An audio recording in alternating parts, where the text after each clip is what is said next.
Ciao, welcome to Serbian Activator number 7. So the aim of this lesson is to practice the verb živeti, which means to live in the past tense. So we're going to talk where these people lived, or gde je on živeo, gde je ona živela. So for masculine singular, we're going to use o ending, živeo. And for feminine singular, we're going to use živela, ending la. Right, and we're going to combine this, of course, with the locative case. Pablo Picasso je živeo u Španiji.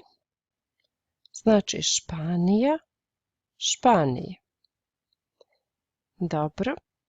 Mislim da je Pablo Picasso isto živeo u Francuskoj.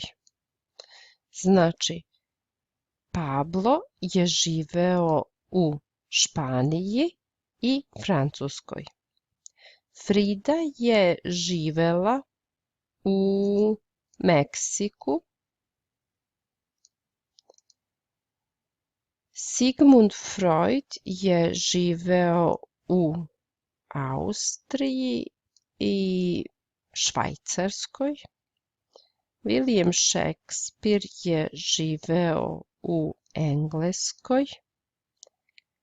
Gwyneth Paltrow je možda živela u Engleskoj, ali sada živi u Americi.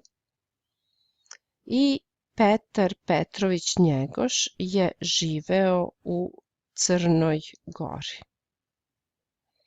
Gde ste vi živeli? Ja sam živela u Beogradu, ali sada živim u Novom Sadu.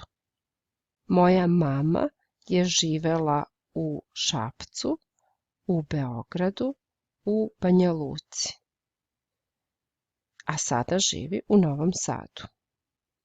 Moj tata je živeo u Nišu i u Banja Luci i u Beogradu i sada živi u Novom Sadu.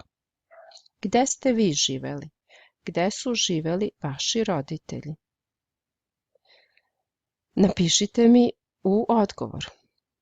Okay, so after practicing with this lesson, you can write a few sentences and record these sentences about yourself, where you lived, or where your parents lived before and where you live now. Okay, looking forward to hearing from you. Thank you. Hvala. Ciao.